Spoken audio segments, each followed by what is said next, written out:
우리 하나님께 찬송과 감사를 올려드리기를 간절히 원합니다. 우리가 나름대로 열심히 신앙생활을 하고 있습니다. 예배 시간에는 나와서 예배하고 또 나름대로 이런저런 헌신도 하면서 하나님의 뜻대로 산다고 생각을 하고 있습니다. 또 저는 목사로 살면서 제 나름대로 또 하고 있고, 우리 장로님, 권사님, 집사님들, 또 우리 청년들은 청년들대로 다 나름대로 애쓰면서 신앙생활을 하고 있습니다. 그런데 가끔은 내가 지금 이렇게 믿는 게, 이런 신앙의 모습, 이런 것들이 하나님이 원하시는 거가 맞나 하는 생각을 할 때가 있습니다. 오늘에 와서 이제 우리가 생각하는 신앙생활은 일단 교회 다니는 거죠. 그래서 그 교회 등록을 하고 또 어떤 소속을 가지고 다니는 이도 있고, 또 요즘 같은 경우에는 교회 등록을 안 하고 그냥 예배만 오는 이들도 제법 있는 것 같습니다.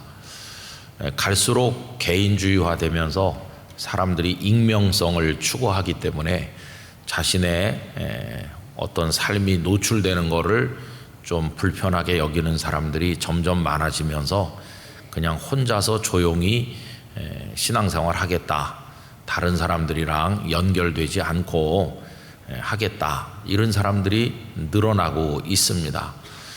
이제 그러기에는 영락교회가 아주 좀 애들 말로 딱이죠.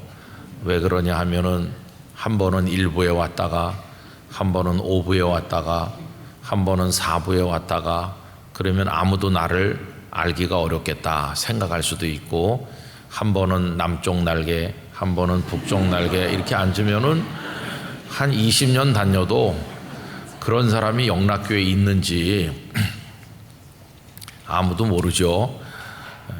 그냥 혼자 조용히 다니기 딱 좋은 데가 영락교회입니다.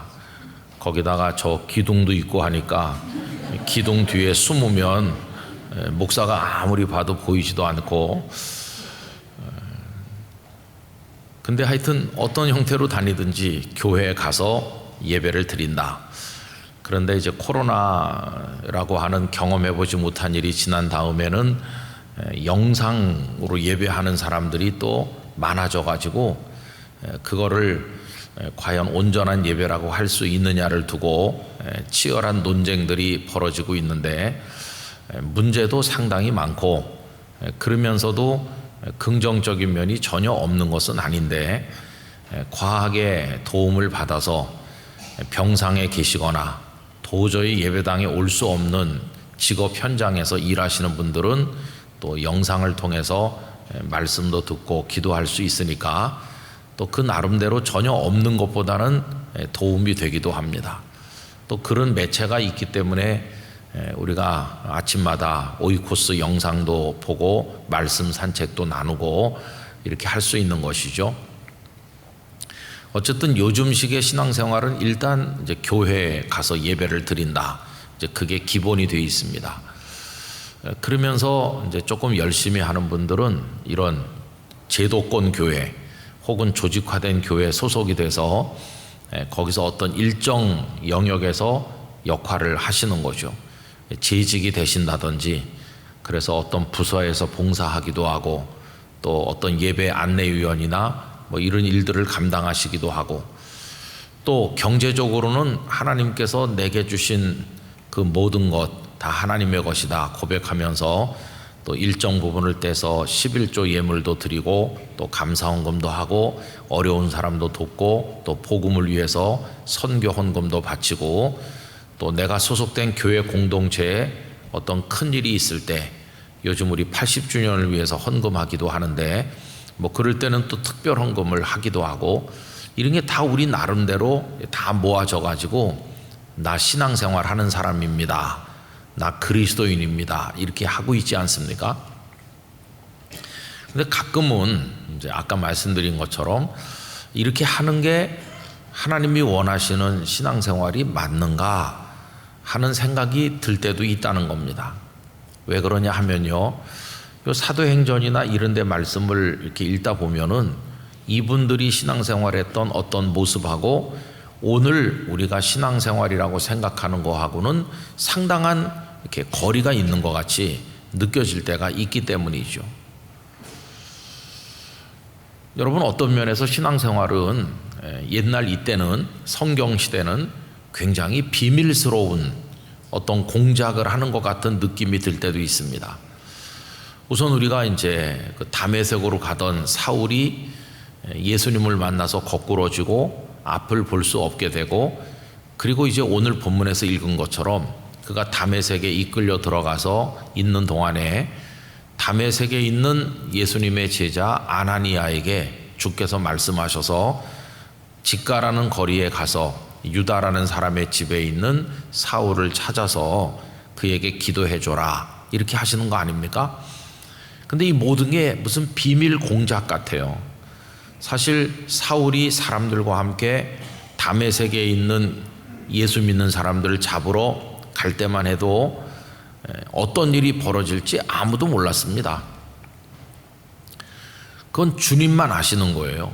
주님께서 정오쯤 되었을 때 그 정오의 햇빛보다도 더 밝은 빛으로 나타나셨는데, 주께서 그렇게 하시겠다는 얘기를 그 이전에 누구에게 말씀한 적이 없어요. 예를 들면 베드로를 불러가지고 내가 몇 월 며칠 낮 12시에 이런 일을 하려고 지금 작전을 짜는 중이야 라던가 뭐 그런 암시를 주신 게 없어요. 아무도 몰랐던 일이에요. 그냥 갑자기 일방적으로 주님께서 뚫고 들어오셔서 주님이 하신 일입니다. 그래서 사울은 나가 떨어진 거죠. 전혀 예상하지 못했어요. 그런데 여러분, 우리도 그렇습니다. 사실은 우리가 예수님을 믿고 오늘 영락교회에서 수요 2부 기도에 참여하게 됐는데, 거슬러 올라가 보면 부모님의 믿음을 계승해서 믿는 분도 계실 것이고, 어떤 이의 전도를 받은 분도 계실 것이고, 뭐 여러 가지 다양한 우리 삶의 신앙 궤적이 있을 텐데, 사실 그게 다 하나님께서 하신 겁니다. 그러니까 내가 예수님을 잘 믿는 부모님 밑에서 태어나서 그분들의 신앙을 감화를 받게 될지, 그걸 뭐 하나님께서 오래전부터 누구에게 알려주신 게 아니에요. 또 어떤 친구에게 전도를 받게 될지 그런 것도 미리 말씀하신 게 아니에요. 나도 몰랐고 아무도 모르는데 어느 날 갑자기 차를 마시던 친구가 야, 너 교회 가자 이렇게 한마디 했는데, 그게 마치 거절할 수 없는 부름처럼 들려서 따라온 사람도 있을 거 아니겠어요? 그러니까 우리가 예수님을 믿고 하나님의 사람이 되는 그 모든 것의 배후에는 굉장히 신비로운 하나님의 계획과 하나님의 손길이 있었다는 것을 우리가 알게 되는 것이죠. 그래서 사울이 거꾸러져 가지고 지금 다메섹에 있잖아요. 그런데 이번에는 또 주님께서 아나니아에게 나타나셔서 그에게 지시를 내리는 거예요. 아나니아야, 그를 부르셨어요. 그러더니 이제 사울에게로 가라 이렇게 하시잖아요. 마치 우리가 007 영화 같은 데서 보면은 저 본부에서 작전 지시를 내리는 것과 비슷해요. 어디서 누구랑 접선해라 그래가지고 둘이서 어떤 계획을 세워가지고 어디로 가서 뭘 해라 꼭 이러는 거 비슷해요. 그랬더니 아나니아가 두려움으로 얘기하죠. 그 사람은 예수님을 믿는 사람들을 많이 핍박했던 사람이고, 그 사람이 여기 온 이유도 이제 그런 목적으로 온 건데 하면서 아나니아가 좀 두려움을 가진 것 같이 얘기하니까 주님께서는 아직 한 번도 누구에게 공개한 적이 없었던 비밀을 아나니아에게 말씀하시는 겁니다. 여러분, 그게 뭐냐 하면은 택한 그릇이라 하시는 것이에요. 여러분, 오늘 말씀 15절 우리 함께 읽어보도록 합시다. 주께서 이르시되 가라, 이 사람은 내 이름을 이방인과 임금들과 이스라엘 자손들에게 전하기 위하여 택한 나의 그릇이라. 그러니까 지금 주님께서 아나니아에게 사울에게 가라고 말씀할 때만 해도 이 아나니아는 영문을 모르는 거예요. 그런 핍박자를 왜 만나러 가라고 나에게 말씀하시는 것인지 아나니아는 알질 못했어요. 아마 제가 생각할 때 아나니아가 기껏 생각한 건 이 정도였을 것 같아요. 우리 주님께서는 완악한 자도 불러서 구원하시는 분이시니까 그 사람을 거꾸로 들여서 예수님을 믿게 하시려나 보다. 그래서 나에게 가서 기도해 주라고 하나 보다. 그런 못된 사람도 예수님을 믿으면 좋지. 아마 아나니아로서는 생각을 한다면 그 정도까지는 생각을 했을 수도 있어요. 그런데 주님께서 아나니아에게 말씀하신 얘기는 내가 그 사울을 예수 믿게 하려고 너를 보내는 거다 하는 정도가 아니었어요. 뭐라고 얘기하냐면은 이방인들과 임금들과 이스라엘 자손들에게 내 이름을 전하도록 하기 위해서 택한 나의 그릇이라고. 단지 유대인들에게만이 아니고요, 이방인들에게. 여러분, 이건 거의 파격적 말씀입니다. 왜냐하면은 유대인들은 자기들이 선택된 백성이라고 생각하면서 이방인은 짐승같이 여겼거든요. 이방인은 구원을 못 받는다고 생각했어요.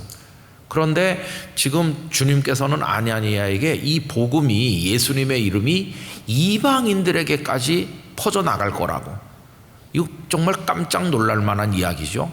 그 다음에 더군다나 가난하고 보잘것없는 일반 평민들에게만 퍼져가는 게 아니라 임금들과 이렇게 말하잖아요. 신분을 뛰어넘어 가지고 최고위층 사람들에게까지 예수님의 복음이 전해질 건데, 바로 이 사람, 네가 핍박자라고 그러면서 만나러 가기가 두렵게 여겨지는 이 사울이라는 사람이 그 일을 하도록 내가 택했다. 이 15절 한 절 말씀 속에 주님께서 앞으로 이루어 가실 어떤 미래의 계획이 지금 밝혀지고 있는 거예요. 이 말씀을 들었을 때 아나니아는 굉장히 놀랐을 것 같아요. 우리 주님께서는 벌써 멀리에 대한 계획을 가지고 계시구나. 우리 유대인 소수가 믿는 것이 아니라 이방 사람들도 다 믿고 임금들도 믿고, 그리고 예수님의 복음이 온 세상에 퍼져나가는데, 그걸 위해서 주님께서는 가장 악랄한 핍박자인 이 사람을 통해서 이걸 하시려고 하는구나. 벌써 주님의 그 계획이 아나니아에게 이렇게 알려졌을 때 우리 주님의 하시는 일은 사람의 상상, 그걸 훨씬 뛰어넘어 있다는 것을 아나니아가 깨달았을 거예요. 마치 지금 전개되는 것들이 주님께서 엄청난 비밀 공작을 꾸며 나가시는 것 같고, 이제 거기 불러 쓸 사람을 한 명씩 한 명씩 불러가지고 비밀 지령이라도 내리는 것처럼 그렇게 여겨지는 거예요. 그래서 아나니아, 너의 임무는 가서 사울을 만나 기도해 주는 거다. 사울의 임무는 온 이방 사람들과 임금들에게, 이스라엘 자손들에게 예수님의 이름을 전하는 거다. 그게 이제 앞으로 다 될 거고 각자 맡은 역할이 있고 그런 거다. 그래서 아나니아가 사울을 만나러 가죠. 그래서 사울에게 주님의 뜻을 이제 전달해 주는 이야기가 나오지 않습니까? 여러분, 오늘 본문 이제 그 아래 보시면 17절, 아나니아가 떠나 그 집에 들어가서 사울에게 안수하여 이르되, 그 다음에 사울을 뭐라고 부릅니까? 참 놀라운 건데 원수였잖아요. 원수. 만나러 가기도 깨림칙한 핍박자인데 지금 아나니아의 입에서 놀라운 얘기가 나오고 있죠. 형제 사울아, 주 곧 네가 오는 길에서 나타나셨던 예수께서 나를 보내어 너로 다시 보게 하시고. 그러니까 아나니아의 의지로, 아나니아가 원해서 찾아온 게 아니고 주께서 나에게 말씀하셔서 나를 너에게 보내서 내가 온 거다. 그리고 너를 위해 기도하게 하신다 하는 거예요. 너로 다시 보게 하시고 성령으로 충만하게 하신다 하니 즉시 사울의 눈에서 비늘 같은 것이 벗어져 다시 보게 된지라. 여러분, 이게 주님께서 다 하시는 일인데 그 주님의 마스터 플랜 속에 등장인물이 있는 거예요. 아나니아도 등장하고 이제 사울도 주연 배우처럼 주님이 펼쳐놓으신 무대에 등장하게 되겠죠. 그래서 거룩한 복음의 역사가 이제 이루어져 나가는 거예요. 그래서 이제 우리가 앞으로 살펴보겠지만은 이 사울이 변화된 다음에 바로 그 다메섹에서부터 복음을 전도합니다. 예수님은 그리스도이시다. 이렇게 복음을 전도하다가 죽을 고비도 넘기기도 하고 또 우여곡절 끝에 또 예루살렘에 돌아갔다가 또 길리기아 다소에 가서 고향에서 있다가 나중에 바나바가 가서 데리고 와서 안디옥에서 같이 주님을 전했더니 안디옥에서 예수님을 믿는 사람들이 그리스도인이라는 명칭으로 호칭으로 불리기도 했고, 그리고 이제 시간이 좀 지난 다음에 안디옥 교회 파송을 받아서 이 바나바와 사울이 선교사처럼 파송되잖아요. 그랬다가 처음에는 바나바와 사울이었는데 나중에는 바나바와 바울이 되더니 이제 순서가 바뀌어서 바울과 바나바가 되고, 바울이 주연 배우처럼 등장하면서 사도행전의 선교적인 모든 지평을 그가 맨 앞에 서서 열어나가는 것처럼 전개가 되고 있고, 여기 9장 15절에서 나의 택한 그릇이라고 하더니 정말 하나님이 택한 그릇답게 이 바울이 사도행전 안에서 얼마나 놀라운 역사를 이루고 있는지를 알 수 있잖아요. 자, 그러면 이 아나니아와 사울이 지금 만나는 건데 그 만남을 세상 누가 알았겠습니까? 로마 황실에서 황제가 야 지금 저기 그 두 사람이 만나고 있구나 이걸 알았을까요? 누가 알았을까요? 아무도 모르는 거예요. 그냥 아나니아가 주님의 지시를 받아서 사울을 만나는 거고, 이 두 사람이 만난다고 세상이 깜짝 놀라거나 뭐 주목하거나 그런 것도 아니에요. 그냥 저 거대한 세상 한쪽 구석에서 그냥 두 사람이 은밀하게 만나서 한 사람이 한 사람을 위해 기도해주고 눈에 비늘 같은 게 떨어지면서 한 사람이 세상을 다시 보게 되는 그런 일이 소리 없이 저 조용하게 이루어지는 거예요. 그걸로 인해서 세상이 뭐 어떻게 변화되거나 달라질 거라는 생각을 하는 사람 아무도 없었을 거예요. 그런데 그게 하나님께서 하시는 일이었고, 그것이 세상을 뒤집어 놓는 엄청난 일의 시작이었어요. 그래서 로마 제국이 변화되고 세상 땅끝까지 복음이 전파되면서 오늘 우리에게까지 예수님의 복음이 전해져서 오늘 여기 우리가 있는 거예요. 그러니까 사도행전에 이 진행되는 이야기들을 가만히 보면 우선 거기 주님이 계십니다. 주님의 계획이 있습니다. 주님의 뜻이 있습니다. 그러면서 주님께서 그 모든 당신의 프로젝트들을 전개해 나가시는데 거기 마치 배우를 불러서 쓰듯이 너 이리 와라, 너 이리 오고 둘이 만나봐. 그리고 또 다른 사람 또 불러서 너희는 무대 밑으로 내려가고 네가 올라와라 이번에는. 이렇게 하시면서 뭔가를 계속 진행하시는 거예요. 여러분, 예수님을 믿는다는 것은 이 주께서 전개해 나가시는 하나님의 나라 복음을 위한 이 거대한 역사에 주님의 부름을 받아서 우리도 잠시 무대 위에 오르는 겁니다. 그래서 주님의 뜻대로 내가 배역을 맡아가지고 그 짧은 기간 동안에 나의 역할을 주님께 감사하는 마음으로 감당하는 겁니다. 그게 예수님을 믿는 겁니다. 그래서 마치 눈에 보이는 어떤 거대한 세력이 아니죠. 국가나 아니면 뭐 군대 조직이나 그런 게 아니고, 사람들은 관심도 없고 잘 알지도 못하는 사이에 저 비밀 결사체처럼 만나고 기도하고 또 만나고 한 사람씩 이렇게 해나가는 거예요.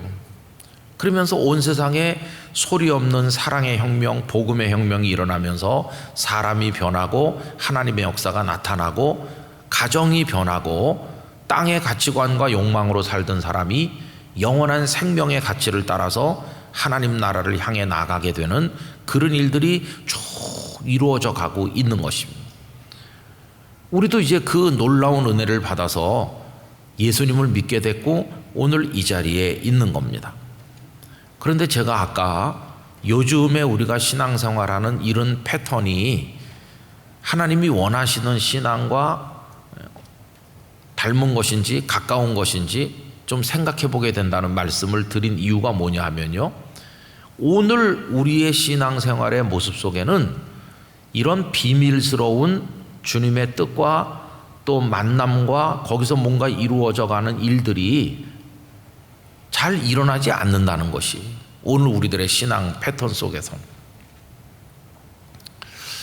여러분, 교회를 몇십 년 다니고 계시지만 아나니아와 이 사울이 만나는 것 같은 그런 만남이 우리 속에서 지금 이루어지고 있나요? 그래서 그 만남의 결과 그 중에 한 사람이 복음을 위한 사람으로 평생을 살게 되면서 어떤 생명의 열매들이 맺히고 나는 그걸 후원하고 이렇게 하는, 그래서 하나님의 나라가 확장돼 나가는 어떤 그런 물밑에서 진행되는 듯한 소리 없는 역사, 그런 게 오늘 우리 삶 속에서 일어나고 있는가 하는 겁니다. 오늘 우리의 신앙생활은 그런 면에서 아주 취약해졌다 하는 생각이 들어요. 여러분, 원래 이 로마 제국의 인구가 한 그때 5천만 조금 넘는다고 제가 말씀드렸죠. 로마 제국이 굉장한 제국이지만, 그래서 지중해를 마치 뜰 안에 연못같이 품고 있었던 그런 나라지만, 그때는 인구가 많지 않을 때이기 때문에 로마 제국 인구를 다 해봤자 한 5천만 된다고 그랬어요. 한 5천만 명 중에서 예수님을 믿는 사람은 아주 소수였습니다. 그러니까 세력화되지 못했고 그 모습이 세상에 뭐 그렇게 대단하게 드러나지도 못했어요. 그냥 조용하게 몇 사람씩 이렇게 믿는 거예요. 물론 나중에 로마 당국의 주목을 받게 됐고 그들이 황제 숭배를 거절했기 때문에 타겟이 돼서 원형 경기장에 끌려가기도 하고 핍박을 받기도 했지만, 그들이 뭐 대단한 권력이나 재력이나 뭐 이런 걸 가진 그런 공동체는 아니었어요. 그런데 오늘의 교회는 좀 다릅니다. 지금 대한민국 인구가 5천만 좀 넘는데, 대한민국 인구 중에서 지금 현재 교회 다닌다고 얘기한 사람이 한 800만 정도 됩니다. 그러니까 1000만이라고 늘 말하다가 다시 또 조사를 해보면 지금 한 800만 정도 된다고 이렇게 얘기해요. 그러면은 몇 퍼센트 되는지 아시겠죠? 20%라고 그래야 한 1000만 되는 건데 지금 20%는 조금 안 되는 거죠. 그래도 지금 대한민국에서 교회는 물밑에서 조용히 사람들이 잘 모르게 그렇게 존재하지는 않죠. 곳곳에 십자가를 높이 세우고 이제는 모두가 다 우리 존재를 알고 있고 우린 상당히 세력화되어 있습니다. 그래서 우리 영락교회만 해도 이 서울 한복판에 이 많은 자리를 차지하고 많은 건물을 가지고 오가는 사람들이 저게 영락교회래 이렇게 다 우리를 인식하고 있어요. 우리를 알아요. 그건 기독교인들만 아는 게 아니라 기독교인이 아닌 사람들도 우리를 상당히 많이 알고 있습니다. 더군다나 이제 우리 교회 하나만 있는 게 아니고 우리 지역에 있는 교회들이 다 연결해 가지고 서울 노회를 또 구성하고 있고, 이런 노회가 또 많이 모여서 전국에 우리 교단 대한예수교 장로회 통합이라고 하는 성도가 수백만이 있는 또 교단을 또 구축하고 있으니까 사람들이 다 알아요.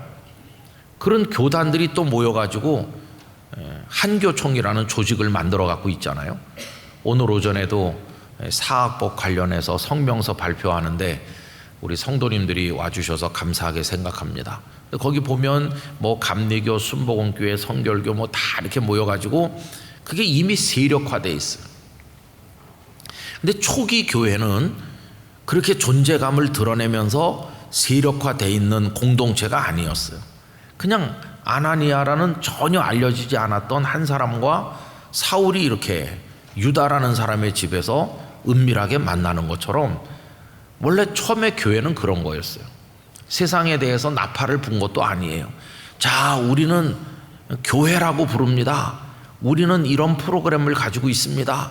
우리는 본부는 어디에 있고 우리 멤버는 지금 몇 사람이고 뭐 이런 걸 얘기한 적이 없어요. 그냥 아주 적은 사람들이 조용히 모여서 기도하고 주님을 찬양하고 복음을 전하기 위해서 서로 격려하면서 다음에 또 만납시다 그러면서 헤어지고, 우리 아는 것처럼 자신의 신분을 드러내기 위해서 물고기 그림을 그림으로써 자기 믿음을 은밀하게 표현하기도 하고, 뭐 그러면서 예수님의 복음을 한 사람 한 사람에게 전해갔어요.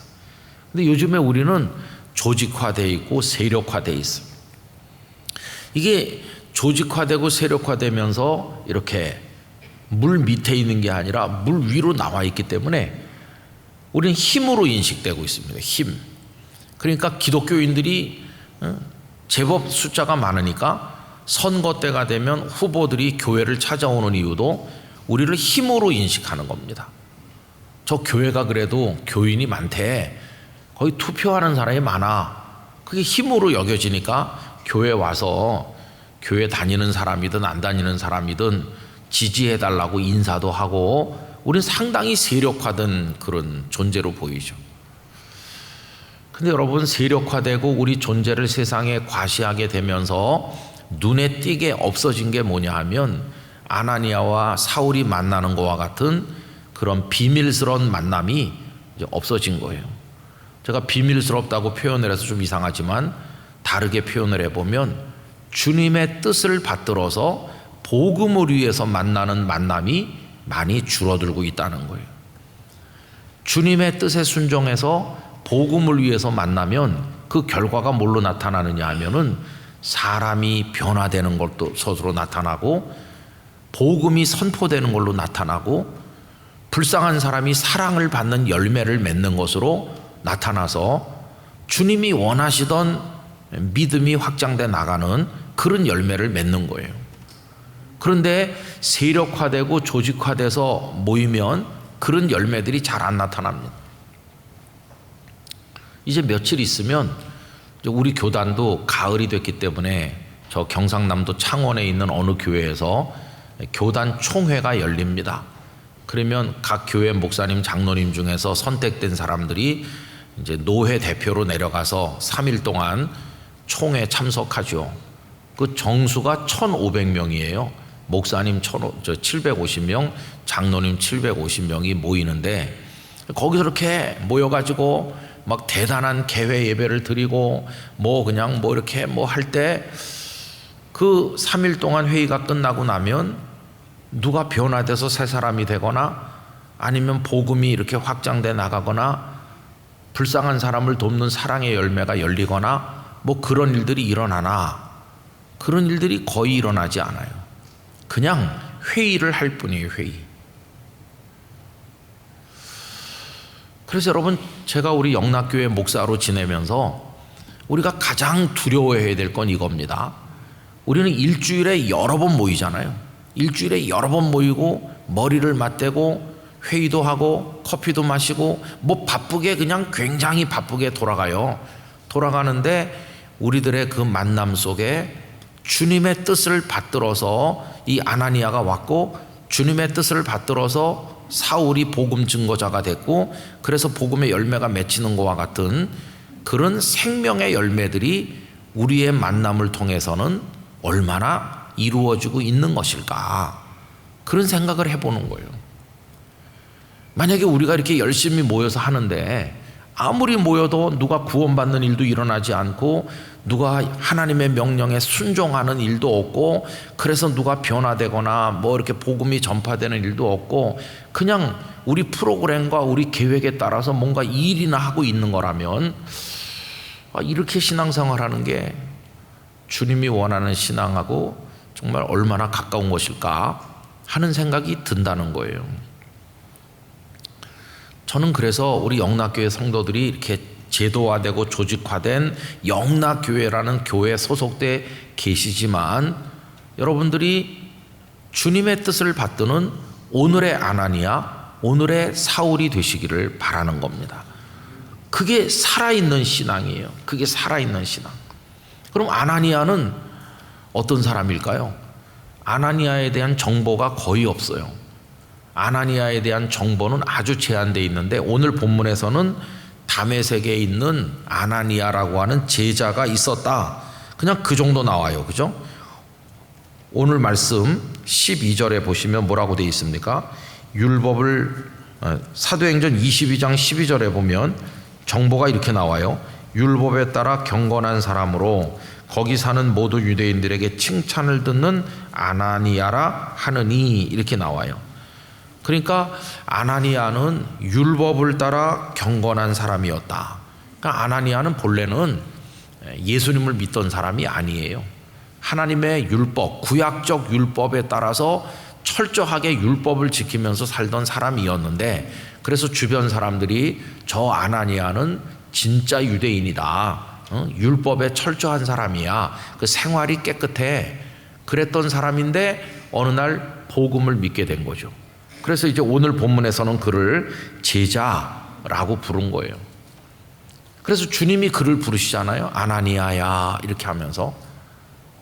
아나니아도 주님을 부르고 또 주님도 아나니아를 부르고, 그래서 아나니아는 주님과 연결된 사람이에요. 오늘 예배하는 우리 모두가 이런 사람 되길 바랍니다. 주님은 우리를 부르시고 나는 주님의 사람이 돼서 나도 주여 이렇게 주님을 부르고 주님과 우리 사이에 은혜의 끈으로 연결되어 있는 거예요. 그리고 나는 어떤 사람이냐 하면은 주님이 부르시면 바로 응답할 뿐만 아니라 주님께서 일어나서 가거라 그러면은 사울을 만나러 갔던 이 아나니아처럼 우리도 주님의 뜻을 받들어서 순종하는 사람이 되는 거예요. 그게 이제 신앙이라고 하는 거죠. 주님의 뜻이 알려지면 주님의 뜻에 따라서 순종하여 행동하는 성도, 그게 우리의 모습이 돼야 되는 거죠. 사울은 누군가? 사울은 핍박자였고 그런 사람이었지만 아까 우리 읽은 15절의 말씀처럼 주님이 택한 사람이죠.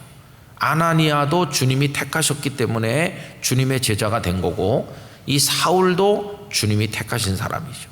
아나니아야 하고 부르시더니 사울도 부르셨잖아요. 그 다메섹으로 갈 때 사울아 사울아 네가 왜 나를 핍박하느냐, 사울을 부르셨어요. 이 두 사람의 공통점은 주님이 부르신다는 거예요.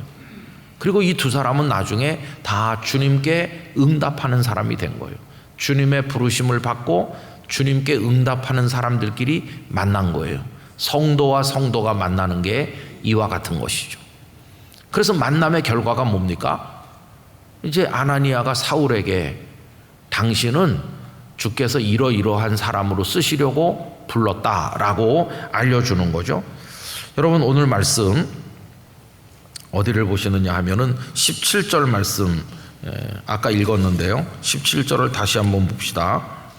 아나니아가 떠나 그 집에 들어가서 그에게 안수하여 이르되 형제 사울아, 주고 내가 오는 길에서 나타나셨던 예수께서 나를 보내어 너로 다시 보게 하시고 성령으로 충만하게 하신다 하니. 성령으로 충만하게 하신다, 이 얘기를 우리는 그냥 성령 충만 이렇게 이해하는데 이 얘기를 사울이 들을 때는 어떻게 들렸을까요?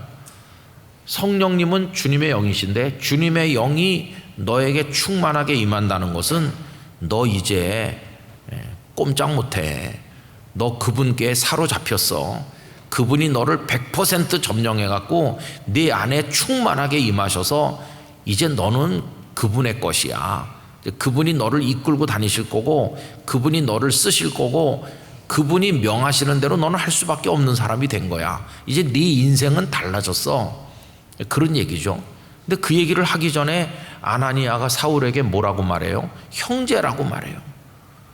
이제 당신과 나는 핍박자와 핍박을 받는 사람의 관계가 아니고 이제는 당신은 당신대로 주님의 복음을 위해 쓰임받고 나 아나니아는 아나니아대로 주님의 복음을 위해 쓰임받고 우리의 목적은 하나입니다. 우리는 다 주님 나라를 위해서 일할 사람이고 오늘 만났으니 당신과 나는 원수가 아니고 이제 형제요, 주님의 제자요, 동지가 됐습니다. 이렇게 하는 거죠. 여러분 아나니아와 이 사울의 이야기가 오늘 여기서 밖에는 더 이상 안 나와요. 여기서 끝나요. 그렇지만 저는 그렇게 끝나진 않았을 거라고 생각합니다. 아나니아는 사울을 평생 기억했을 거예요. 그 이후에 이분들이 또 만났는지는 잘 모르겠지만은 사울이 1차, 2차, 3차 전도여행 다니는 그 소식이 다 사방에 전해지니까 아나니아는 그날 그 만남을 잊을 수 없을 거예요.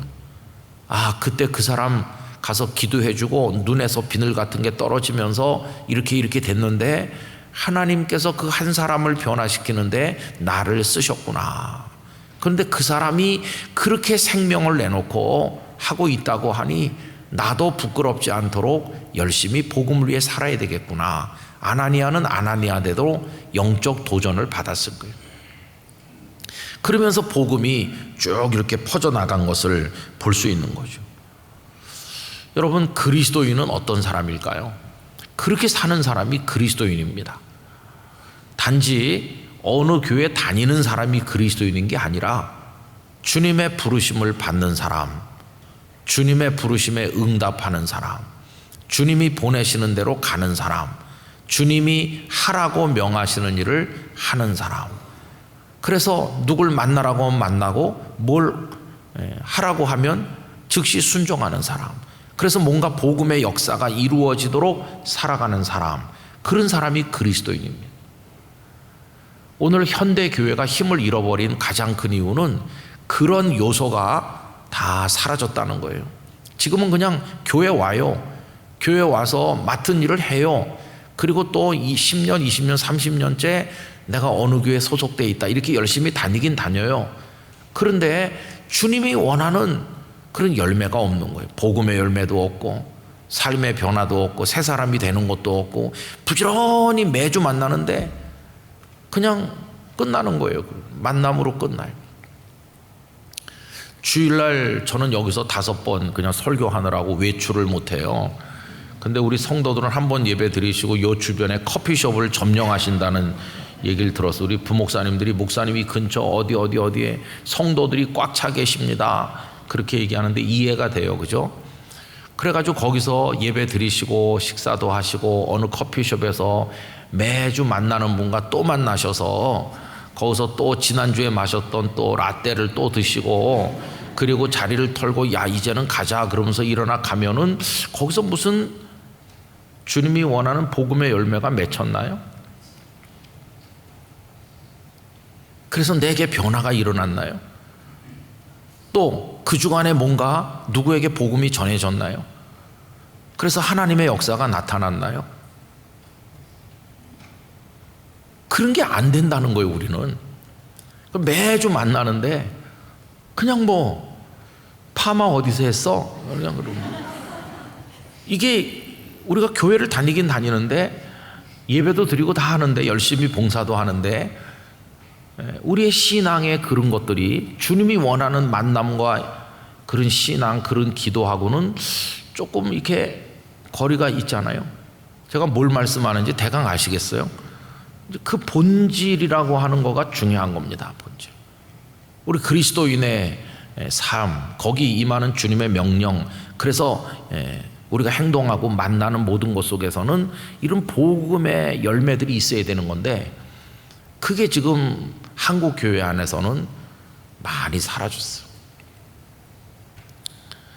그리고 이제 이게 제도화되고 조직화되니까 어떤 병폐가 있냐 하면은 우리를 좀 과시하고 싶은 생각이 있는 거예요.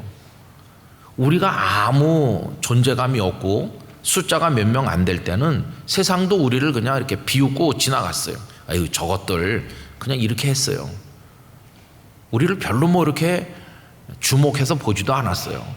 그런데 우리가 점점 이렇게 세력이 강해지고 목소리를 내고 그러니까 이 악한 세상이 우리를 경계하는 거예요. 저 사람들 봐라, 이렇게 경계하면서 핍박하기도 하고 여러 가지 압제를 가하기도 하고 그렇게 되는 거예요. 그럼 우리는 어떻게 합니까? 그냥 엎드려서 조용히 기도하는 게 아니라 우리도 우리 목소리를 더 크게 내보려고 하죠. 우리도 힘 있는데 이 사람들이 우리를 무시한다, 그러면서 우리도 우리를 과시하고 싶어 하는 거예요. 그래서 이제 거기 조직도 있어야 되는 거고 또 어떤 자금도 마련해야 되는 거고 우리도 목소리를 이제 높여야 되는 거죠.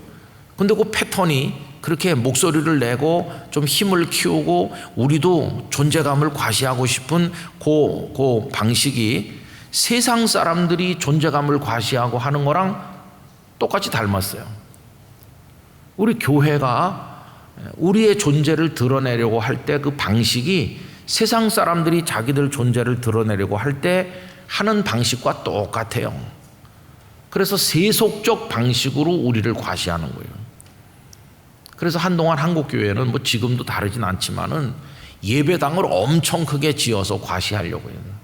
목사님들끼리 만나면 목사님네 교회 몇 평이에요? 건평이. 그럼 뭐 우리는 뭐 한 200평밖에 안 돼서 부속실도 없고 조금 해요. 그러면. 근데 어떤 목사님 옆에서 우리는 이번에 5,000평짜리 짓는데요. 그러면은 옆에 있는 목사님 풀이 팍 죽어요. 근데 여러분 뭐 5,000평짜리 예배당에서 기도해야 하나님이 들으신다는 얘기가 어디 있나요? 그런 거 아니거든요. 그런데도 우리는 그게 세속적 방식입니다. 세속적 방식. 규모를 가지고 경건을 과시하려고 그래요. 규모가 크면 더 경건한 것처럼 무서운 착각을 하는 거예요. 그래서 거기 사람도 많이 있어야 되고 돈도 많이 있어야 되고 더 뭐 유명한 사람들이 많이 있어야 돼. 이게 세속적 방식이랑 똑같아요. 그러니까 교회인데 교회적 방식을 따르지 않고 세상적 방식을 그대로 따르니까 이게 그냥 사회 단체가 돼버렸지 하나님의 능력과 하나님의 방식으로 하는 교회가 아닌 것이에요. 교회라는 이름을 가진 세상에 흔해 빠진 세상 단체랑 똑같은 거죠. 영적 방식으로 하지 아니하고 인간적 방식으로 하는 거예요. 하나님의 능력을 의지하지 아니하고 계산을 의지하는 거예요. 그래서 세상적인 방식으로 돋보이는 사람이 교회에서도 돋보이는 거죠. 세상은 돈 있는 사람 알아주는데 교회에서도 돈 있는 사람 알아준다더라. 세상은 목소리 큰 사람이 이기는데 교회에서도 목소리 큰 사람이 이긴다더라. 그러면 다를 게 없잖아요. 교회는 달라야 되잖아요. 교회는 온유하고 겸손한 사람이 존중받아야 되고 교회는 하나님의 임재를 늘 체험하는 사람이 돋보여야 되고 그런 거 아닙니까? 근데 이게 현실 교회가 이게 다른 거예요. 그래서 여러분 우리에게 능력이 없는 이유가 뭘까? 능력이 없는 이유. 이 땅에 교회는 많지만 이 초기 교회 성도들 속에 있었던 하나님의 강력한 능력이 잘 안 나타나는 이유는 뭐냐 하면은 이게 세상의 방식으로 우리가 하고 있기 때문이에요.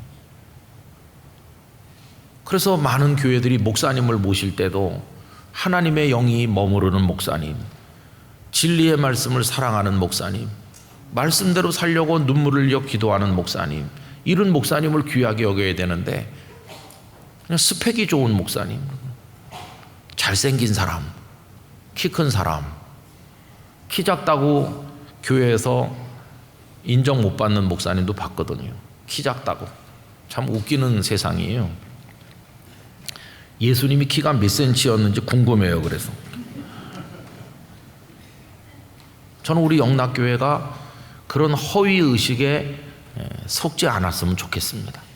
우리 성도들이 진짜 하나님의 부르심을 받은 성도가 되기를 원합니다.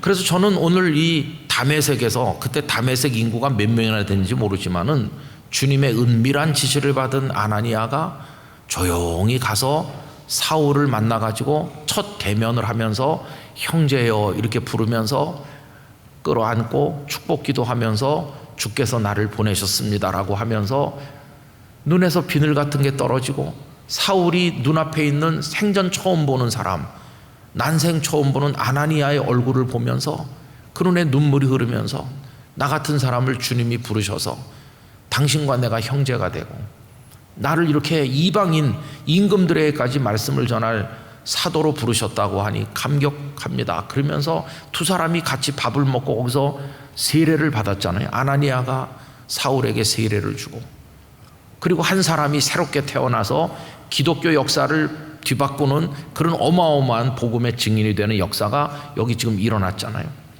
저는 이게 아주 조용한 골방에서 이루어진 주님의 사람들끼리의 축제라고 생각합니다. 아나니아도 선택받은 주의 사람이고 사울도 선택받은 사람이고, 그래서 오늘 말씀의 제목을 선택된 이들의 축제라고 정한 거예요. 지금 이 지구촌에는 그런 축제들이 많이 이루어지고 있다고 생각합니다. 이게 복음의 축제죠. 생명의 축제죠. 이 축제는 나중에 하늘나라의 축제로 이어질 줄로 믿습니다. 그게 하나님이 원하시는 역사고 그 길을 따라서 걸어가는 게 그게 신앙생활인 것이죠. 저도 지금까지 이제 하면서 공적인 일과 공적인 일 뒤에서 이루어지는 일들을 많이 경험했어요. 공적인 일은 제가 어느 교회 목사다. 그래서 주일이면 설교하고 재직회를 인도하고 당회를 열면 당회 의장이 돼서 회의를 인도하고 뭐 또 사인할 일이 있으면 사인하고 이건 공적인 거예요. 그런데 그런 거 말고 그냥 아주 조용한 곳에서 사적 만남이 있을 때가 있어요. 누가 갑자기 찾아온다든지 찾아와서 뜬금없는 얘기를 하는 거예요. 목사님, 탈북해서 오신 누가 있는데 무척 어렵대요 라든가, 아니면은 뭐 어떤 선교사님이 계신데 지금 좀 한번 만나 주실 수 있겠어요 라든가, 전혀 예상하지 못했던 제 스케줄에 들어있지 않는. 그래서 뭐 제가 북한에서 넘어온 분들, 복음 전도하는 그런 분들 만나서 그 두만강, 압록강 그 강가에도 여러 번 갔고, 또 거기서 다시 예수님을 믿게 해서 북한으로 다시 들여보내는 사역을 하는 일을 옆에서 돕기도 하고 뭐 그런 일들을 이제 했는데, 그건 뭐 공적인 게 아니에요. 어디 가서 뭐 이렇게 했다고 뭐 다 늘어놓을 수 있는 것도 아니지만은 뒤에 가려져 있는 작은 만남이지만 그런 걸 통해서 가슴이 뜨거워지기도 하고 하나님의 복음이 퍼진다는 게 뭔지를 눈으로 보고 감격하기도 하고, 그러면서 거기 헌신된 이들을 보면서 신앙생활이 뭔지를 생각하면서. 근데 이제 목사로서의 공적인 그런 거, 그거는 많이 피곤하게 만들기도 하고 회의를 진행해야 되니까 이건 참 어려운 결정 과정이기도 하고, 그런데 어려운 결정을 많이 했지만 복음의 열매는 아무것도 없는 결정을 많이 하니까 이게 주님의 일이 맞나, 그런 의심이 생기기도 하고 그런 거죠. 오늘 저녁에 제가 읽어드리려고 많은 글들을 옮겨오기도 했는데 그 읽어드릴 필요는 없을 것 같고요. 오늘 대한민국 사회에서 한 사람의 그리스도인으로 살아가는 게 뭔지를 한번 잘 생각해 보시기를 바랍니다. 그냥 천편일률적인 우리 몸의 배인, 그래서 오랫동안 했던 일을 또 반복하는 그거가 예수님을 믿는 일이 아닐 수도 있다는 경각심을 가지면서 우리 속에서 생명의 역사가 일어나야 된다는 것을 중요하게 여기면서 하나님 앞에 기도하시기를 바라는 것이. 그래서 제가 종종 말씀드리지만 A.W. 토저 목사님은 가짜인가 진짜인가 그런 책도 쓰면서 가짜 그리스도인이 더 열심이다 그런 얘기도 하면서, 심지어는 극단적으로 예수 믿다 망한 사람들도 있다 그런 얘기를 하고 있는, 두려운 거죠. 그래서 정말 선택된 자들의 축제 속에 내가 들어있는지 우리 자신을 살펴볼 수 있게 되기를 바랍니다. 핵심은 주님의 부르심을 받아 주님의 말씀대로 순종하는 가운데 거룩한 만남과 복음의 역사, 생명의 역사가 일어나야 된다는 것입니다. 내 안에서도 다른 사람 속에서도. 그러면서 주님을 따라가는 거, 그게 신앙생활의 핵심이라는 것을 우리가 잊어서는 안 될 것입니다. 우리 영락의 성도들이 다 그런 믿음으로 살아있는 성도가 되시기를 간절히 축원합니다. 기도하겠습니다. 아버지 하나님, 저희 나름대로 신앙생활 하고 있다고 생각하지만 그것이 주님이 원하시는 신앙생활에 가까운 것인지 늘 저희 자신을 돌아보기를 원합니다. 우리식 신앙생활은 아닌지, 그래서 주님이 원하시는 것과 거리가 먼 것은 아닌지, 생명의 결실이 일어나지 않는 그런 일만 반복하고 있는 것은 아닌지 저희 자신을 돌아보게 하여 주시기를 원합니다. 아버지 하나님, 우리가 생각하는 우리 교회의 어떤 모습들과 우리의 미래에 대한 기도 제목들이 다 하나님의 뜻 안에서 하나님이 원하시는 방식으로만 이루어지게 하여 주시기를 원합니다. 주님, 우리를 성령 안에서 사용하여 주시옵소서. 오늘의 아나니아가 되게 해주시고 오늘의 사울이 되어 바울 되는 역사도 경험하게 하여 주시옵소서. 생명의 역사를 저희에게 내려 주시옵소서. 예수님의 이름으로 기도하옵나이다. 아멘.